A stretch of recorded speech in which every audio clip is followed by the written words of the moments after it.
2월이 시작이 되어서 2월 첫날입니다. 오늘 2월 1일이죠. 남도 여수에는 동백이 활짝 폈다고 합니다. 남도로부터 시작된 이 꽃 소식들이 이제 온 한반도를 뒤덮게 되겠죠. 곧 그렇게 될 겁니다.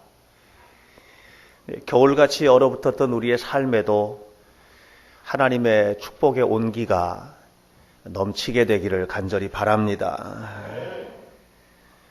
행복도 축복도 또 영적인 은혜도 봄바람처럼 우리의 삶에 가득히 이렇게 들어와서 여러분 어려웠던 분들도 좀 기지개 켜시고 힘들었던 그런 삶의 환경들도 이제 좀 새롭게 결단하셔서 믿음으로 이겨내시고 그래서 활짝 핀 꽃동산 같은 축복된 삶을 이루시게 되시기를 간절히 바랍니다. 제가 성경을 이렇게 쭉 읽다가 바룩을 만났습니다. 많이 알려진 인물이 아니죠. 바룩은 조훈 가문에서 태어난 사람이에요. 그러나 시대를 잘못 만났어요. 시대를 잘못 만나서 온갖 고난을 겪었던 사람입니다. 특별히 바룩은 예레미야의 비서입니다. 그 당시에 바룩은 예레미야가 위대한 예언자 예레미야가 예언 활동을 할 때 그것을 받아서 써서 사람들에게 선포하는 일을 하던 바로 그런 인물이었습니다. 사실 여러분들이 예레미야서를 읽어보시면 아시겠습니다만은 예레미야는 참 참혹한 예언 활동을 했습니다. 이 나라가 망하겠다는 것이죠. 너희들이 죄 때문에 망할 것이다. 다 꼬꾸라질 것이다. 하나도 남지 않고 다 끌려가거나 죽게 될 것이다 하는 그런 예언을 했습니다. 바룩이 이 예레미야의 예언을 받았을 때 얼마나 두렵고 떨렸겠습니까? 그런데 그것을 사람들 앞에 공회당에 서서 광장에 서서 외치는 바룩의 모습을 생각해 보십시오. 지나가는 사람들에게 다 망한다, 다 끝장난다 이렇게 이야기하는 바룩의 모습을 상상해 보십시오. 이건 보통 일이 아닌 것이죠. 사실 사람은 누구나 다요. 내가 지금 하고 있는 일이나 행동들, 내가 처해 있는 입장이나 처지들 이런 거 전혀 생각하지 않고 좋은 말 듣고 싶어 해요. 뭐 예를 들면 이런 거죠. 주일 낮 예배 잘 나오는 성도에게 주일 예배도 열심히 나오시고 정말 예쁘네요. 하나님 기뻐하실 거예요. 이렇게 말 듣고 싶어 하지. 그에게 저녁 예배도 안 나오니 수요일 예배도 안 나오니 새벽 기도에 철야 기도도 안 나오니 그렇게 해가지고 복을 받겠어요? 이렇게 얘기하면 싫잖아요. 그죠? 그러니까 우리가 똑같은 얘기를 듣고도 좋은 쪽의 것만 자꾸만 얘기하게 되죠. 나쁜 쪽의 것은 감추게 되는 거예요. 이것이 사람들이 태도예요. 인간관계 속에서 우리가 다 그렇게 살아요. 사실은. 자, 그런데 말이에요. 바룩이 이 광장에 서가지고 백성들에게 망할 거다. 끝장날 거다. 이렇게 얘기할 때 말하는 이는 얼마나 아팠겠고 듣는 사람들은 또 얼마나 화가 났겠습니까? 자, 그런데 실제로 바룩이 예언했던, 그러니까 바룩이 선포했던, 읽어댔던 그 예레미야의 예언이 그대로 이루어져 가는 거예요. 예루살렘은 파괴됐고 동족들은 피비린내 나는 사륙의 현장에서 죽어가고 살아남은 사람들도 질질 끌려 바벨론으로 끌려가고 이런 모습들을 바라볼 때 바룩의 마음은 참담하기가 그지 없었던 것입니다. 가을 바람에 찬 바람에 흔들리는 갈대처럼 그렇게 바룩은 마음이 흔들립니다. 자, 그때 바룩이 이제 바룩에게 얘기하는 거예요. 3절 말씀. 내가 일찍이 말하기를 화로다. 여호와께서 나의 고통에 슬픔을 더하셨으니 나는 나의 탄식으로 피곤하여 평안을 찾지 못하였다. 그렇게 이야기하고 있습니다. 눈앞에 펼쳐진 현실이 너무 참혹하니까 이런 고백이 나오는 거예요. 나는 이제 망하게 되었다. 화다. 이 고통이다. 내가 탄식과 아픔으로 피곤해서 내 마음속에는 평안이라고 하는 것은 한 조각도 남지가 않았다. 희망의 기름은 하나도 남지 않아서 불꽃을 피울 수가 없고 내가 살아가는 모든 삶에는 고통과 슬픔과 아픔만 가득하다고 이렇게 이야기를 하고 있습니다. 한숨이 왜 나오죠? 한숨이? 여러분 가끔 한숨 쉬시죠? 그거요. 쉬려고 의도적으로 쉬는 게 아니에요. 마음 답답하면 저절로 나오는 거예요. 그래서 누가 한숨을 쉬면 답답한 일이 있구나 이렇게 이해해 주세요. 그런 거예요. 바룩의 입술에는 한숨이 끊이지를 않는 겁니다. 지금 이런 참혹한 현장이에요. 참혹한 현장, 희망을 다 잃어버린 삶의 현장. 바로 그에게 예레미야가 선포합니다. 4절에서 말씀하고 계십니다. 너는 그에게 이르라. 여호와께서 이와 같이 말씀하시기를, 보라, 나는 내가 세운 것을 헐기도 하며 내가 심은 것을 뽑기도 하나니 온 땅에 그리하리라. 내가 세운 것을 헐기도 하고 내가 심은 것을 뽑기도 하는 하나님이라는 거죠. 여기는 두 가지가 함께 존재하고 있어요. 내가 세웠다는 것이에요. 그것을 내가 헐어버리겠다는 것이죠. 내가 심었다는 것이에요. 그것을 내가 뽑아버리겠다는 것이에요. 여러분 세워지시기를 축원합니다. 여러분 심겨지시기를 축원합니다. 뽑히면 안 돼요. 헐려나가면 안 되는 거예요. 여러분 내 인생을 내가 굳건히 잡고 있는 것 같아도 하나님께서 붙들고 계시는 거예요. 여러분 하나님께서 세우셔야 돼요. 더 세우시기를 축원합니다. 하나님이 심으셨다면 여러분 지난주에도 말씀드렸지요. 꽃은 줄기에서 나는 게 아니라 가지 끝에서 나는 거예요. 가지 끝에서 꽃 피는 거예요. 열매는 줄기나 뿌리에서 열매 맺는 게 아니에요. 가지 끝에서 열매 맺는 거예요. 우리 주님이 줄기라면 우리는 가지예요.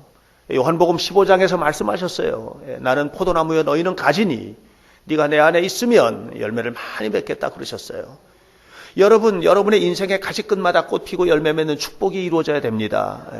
꺾여나가면 안 되는 거예요. 부러지면 안 되는 거거든요. 그래서 오늘 우리가 정말 하나님의 은총 속에서 살아가는 그런 거룩한 삶을 살아야만 합니다. 희망이 송두리째 뽑혀버린 그런 삶이 있어요. 우리 가운데도. 다 잘 되는 것 같으지만 뒤집어 보면 그 속에 힘들고 어려운 모습들이 있거든요.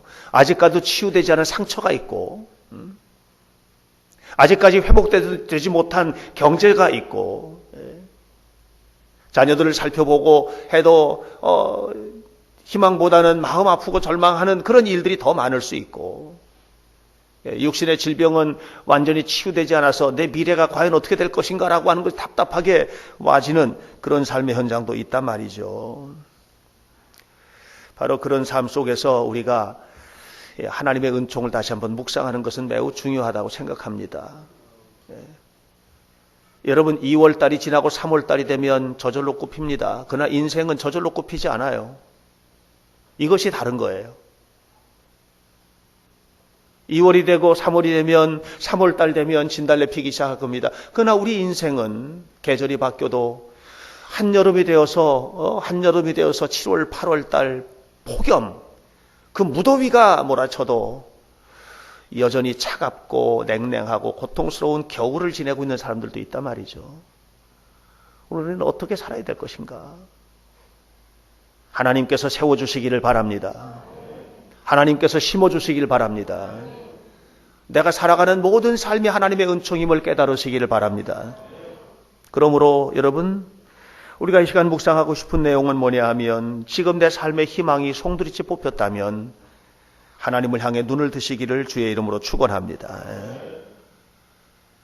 바룩이 이 참혹한 예언을 듣고 받아쓰고 선포하는데 바룩이 이런 참혹한 이야기들을 듣고 그 현장을 볼 때 얼마나 마음 아팠겠어요. 얼마나 고통스럽겠어요. 그런데요, 하나님 바룩을 위로하지 않으셨어요. 또 바룩에게 달콤한 미래를 약속하지도 않으셨어요. 이 백성의 현실을 얘기해 주셨고 그 이 백성의 죄악 때문에 당하게 될 고통과 아픔의 현장들에 대해서 말씀하셨어요. 그리고 말씀하셨어요. 이 현실을 똑바로 바라보라는 거죠. 현실을 똑바로 바라보라는 거죠. 그러나 현실을 바라보는 그 눈을 거기서부터 들어올려서 하나님을 바라보라는 거죠. 하나님을 바라보지 않고 현실에만 꽂혀 있으면 끝장나기 때문이죠. 이러면 작은 문제가 있어요. 그 문제만 끊임없이 바라보면 그 문제가 담벼락이 되고 그 담벼락이 절벽이 되는 거예요. 해결이 안 되는 거죠. 그러나 하나님 앞에 기도하고 엎드려 기도하고 하나님 저를 도와주세요. 하나님 내 삶에 붙들어 주세요. 하나님 저를 이끌어 주세요. 기도하면 그 큰 문제가 어느새 사그라지는 거예요. 그리고 그래요 하나님, 내가 살아가는 모든 삶은 하나님의 은혜입니다. 하나님께서 인도해 주시는 것입니다 하고 고백할 수 있게 되는 것이죠. 희망이 송두리째 무너졌다면 문제가 있어서 무너진 거 아니겠어요? 그때 여러분 우리는 문제에 집중하기보다는 그 절망의 삶의 환경을 희망으로 바꿔주시는, 역전시켜주시는 하나님을 바라보고 기도하는 은혜로운 성도들이 되시기를 주의 이름으로 축원합니다. 충청남도 보령 머드 축제로 유명한 보령 가면 거기에 가톨릭 교회 성지가 있어요. 순교 성지, 갈매못이라고 하는 성지가 있어요. 갈매못이에요.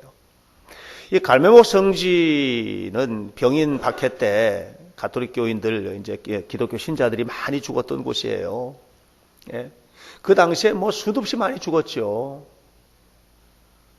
자, 그때 그곳에는 젊은 프랑스 신부들이 와서 포교 활동을 하고 있었는데 병인 박해가 시작이 되자 이 젊은 신부들과 그리고 크리스천들이 다 잡혀왔어요. 신도들이 다 잡혀왔어요. 참혹한 형이 시작이 되고 그리고 한 사람씩 목베임을 당하거나 철사줄에 목이 메어서 나무에 매달려 죽기 시작하는 겁니다. 이 젊은 신부들이 두려워 떠는 거예요. 피비린내가 진동을 하고 그때 한 노인 성도가 한 젊은 신부를 끌어안고 이야기했습니다. 너무 두려워하지 마십시오. 이곳의 고통은 잠깐이면 지나갈 것입니다. 그리고 우리 앞에는 신부님께서 우리에게 가르쳐 주신 대로 천국이 기다리고 있지 않습니까? 그러니까 두려워하지 마세요 하고 얘기했어요. 그 말을 듣던 그 안에 있던 사람들이 전부 다 하늘나라를 희망하면서 서로 격려하고 그리고 이 고통스러운 죽음이 빨리 지나가고 영광스러운 천국이 우리 가운데 다가오도록 기도를 하면서 죽음을 맞이했다고 합니다. 바로 그곳에 후대들은 교회 예배당을 하나 세웠어요. 성당을 세웠죠. 그리고 그 성당 들어가면 전면에 하얀 대리석 바탕에 새카만 글씨로 글씨가 이렇게 쓰여 있습니다. 예수님을 가진 자가 모든 것을 가진 자다. 따라서 하세요. 예수님을 가진 자가 모든 것을 가진 자다. 예수님을 가진 자가 모든 것을 가졌다는 것이죠. 보세요. 그들이 눈앞에 있는 죽음의 고통, 이것을 벗어나지 못했더라면 믿음도 잃고 목숨도 잃고 다 잃었지 않았겠습니까? 근데 그들은 그 죽음의 고통스러운 현장에서, 그 참혹한 현장에서 주님을 바라본 거죠. 눈을 들어 하늘을 바라본 것입니다. 역사의 주인은 하나님이심을 믿으시기 축원합니다. 여러분, 지금 바벨론이 침공해 오는 거예요. 고대 바벨로니아 제국은 엄청난 힘을 가진 제국이에요. 이 바벨론 제국이 침공해 옵니다.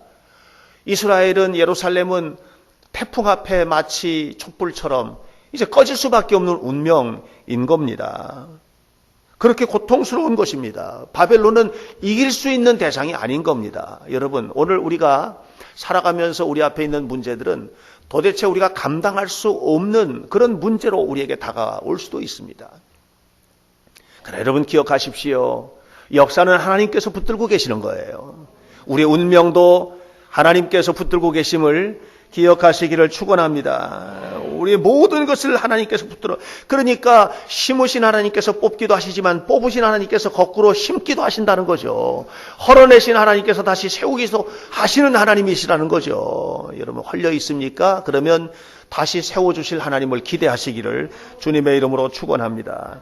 나는 세운 것을 헐기도 하고 또 심은 것을 뽑기도 하나니, 이 말씀은 2차 대전 때 독일의 고백교회 운동이라는 운동을 했던 디트리 보네퍼 목사님이 마음에 큰 은혜를 받았던 말씀이에요.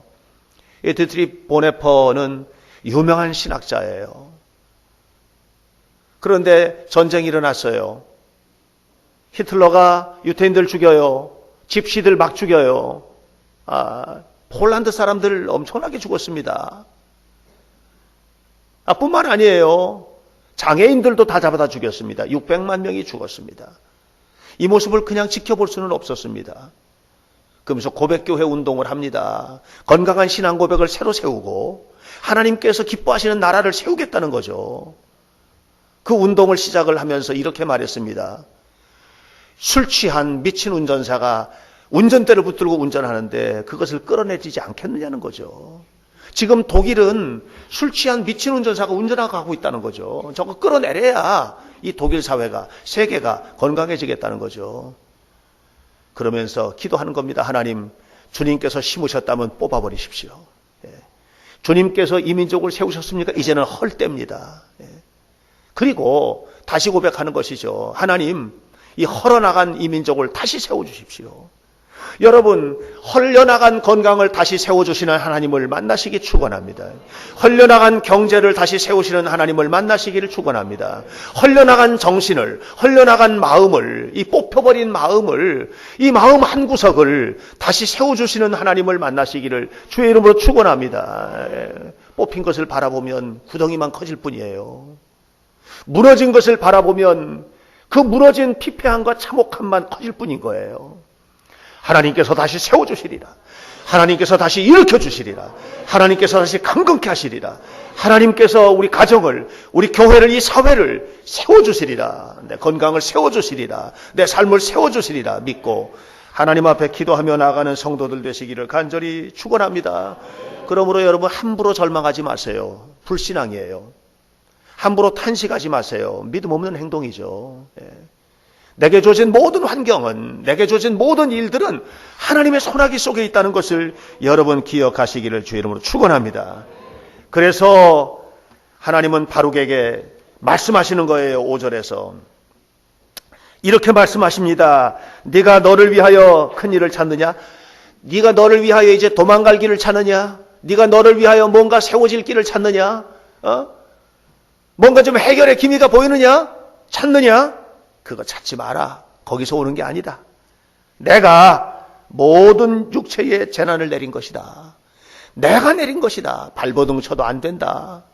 내가 준 것이다. 발버둥 쳐도 안 된다. 네가 그것을 해결하려고 해서 거기서 되는 것이 아니다. 내가 준 거다. 내가 준 거다 말이죠. 그러면서 말합니다. 그러나 믿음으로 선 너는 내가 지켜줄 거다.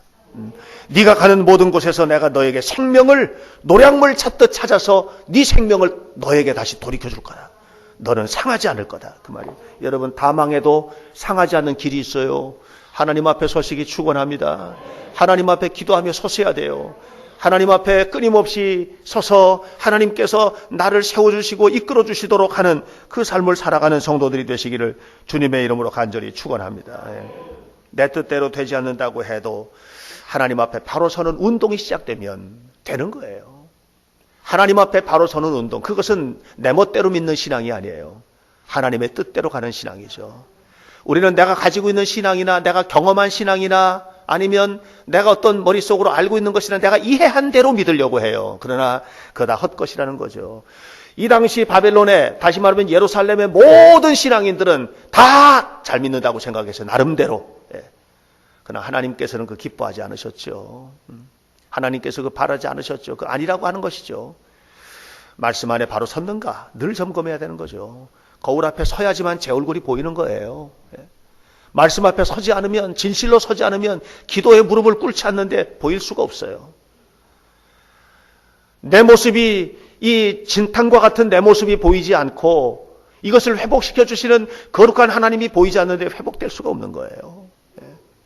하나님은 심은 것을 뽑고 세운 것을 헐어내는 하나님이라는 거예요.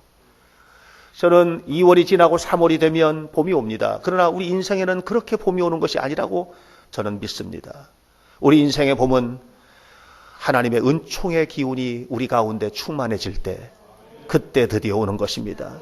성령이 우리의 육신을 뒤덮고 내 삶을 뒤덮고 성령의 역사가 강하게 오면 우리 안에는 모든 우울증이 떠나고, 우리 안에는 모든 질병이 떠나고, 심지어는 암병도 떠나고, 모든 정신적인 질환과 이런 모든 것들이 떠나가고, 그리고 아무리 꼬꾸라져 있다 할지라도 그 꼬꾸라진 곳에서 새롭게 세워주시는 하나님의 은혜를 경험하게 될 줄 믿으시기를 축원합니다. 그러므로 여러분 기억하세요. 하나님 앞에 세워주세요. 여러분의 삶이 힘들면 힘들수록, 희망이 송두리째 무너졌다면 고개를 들고 주를 바라보는 은혜로운 성도들이 되시기를 축원합니다. 그리고 이제는 이 마음속에 은총이 담겨져야 되는 거예요. 하나님의 은혜가. 자, 따뜻한 봄 기온이 오면 추위가 물러가죠. 당연한 것입니다. 여러분, 어두운 곳에 빛이 오면 어둠은 물러가는 것입니다. 당연한 것입니다. 우리의 인생에 하나님의 은총이 오면 모든 더러운 것들과 절망스러운 것들은 물러갑니다. 그것은 당연한 것입니다. 그러므로 여러분, 우리 안에 정말 하나님의 은혜로 가득 채워질 수 있도록 헌신하는 귀한 성도들 되시기를 축원합니다. 인생을 성공하는데 되게 이제 여러 가지 요소들이 있지만, 제가 뭐 이런 책도 보고, 저는 책도 보고 이렇게 보니까 대체적으로 한 4가지 정도가 필요한 거예요. 첫 번째 뭐가 있냐면 IQ가 낮은 사람보다 높은 사람이 성취가 훨씬 좋아요. 예. IQ, 그러니까 다시 말하면 지적인 이해의 능력, 이 부분이 굉장히 중요한 요소예요. 그러나 그것은 다는 아니에요. 진보된 기술을 습득하는 거, 다시 말하면 이 시대의 트렌드, 경향이 어떤가 하면 시대를 해석하는 능력이 탁월한 사람이 훨씬 더 성공의 확률이 높아요. 그러나 그것은 다는 아니에요. 좋은 기술을 가지고 있는 사람, 이것은 성공할 확률이 훨씬 높아요. 최고의 기능, 누가 따라올 수 없는 나만의 기술을 가지고 있는 사람, 이거는 굉장히 성공 확률이 높은 사람이에요. 그러나 그것은 다는 아니에요. 대개 이 3가지 요소가 전체 성공 확률의 5% 정도를 차지한대요. IQ나 그다음에 그 기술 또는 그 진보된 그 지식에 관한 어떤 요소들, 예, 정보 지식에 관한 요소들, 이런 것들이 한 5% 차지한대요. 그 95%는 뭐냐? 95%는 뭐냐면 태도라는 거예요. 태도. 이 사람이 어떤 태도를 가지고 있느냐라고 하는 거죠. 어떤 태도. 긍정의 태도, 부정의 태도. 예. 좋은 면을 자꾸만 봐주는 태도. 사람을 봐도 어떤 사람은요, 자꾸만 나쁜 면을 봐요. 그러니까 평생 그렇게 사는 거예요. 어떤 태도를 가지고 있느냐라고 하는 거죠. 사업에 관한 태도, 사람에 관한 태도, 하나님에 관한 태도. 굉장히 부정적인 사람이 있어요. 하나님에 대해서 부정적인 관점을 가지고 있는 사람들이 보면 사람에 대해서도 대체적으로 긍정적인 쪽을 말하지 않아요. 그러나 하나님을 정말 잘 믿고 뜨겁게 이 가슴을 가지고 있는 사람은요, 사람을 볼 때, 환경을 볼 때, 인생을 볼 때, 자기를 볼 때도 이 사람은요, 굉장히 긍정적이에요. 이 태도가요, 너무 중요해요. 태도가 너무 중요해요. 전라남도 신안에 섬들이 많은데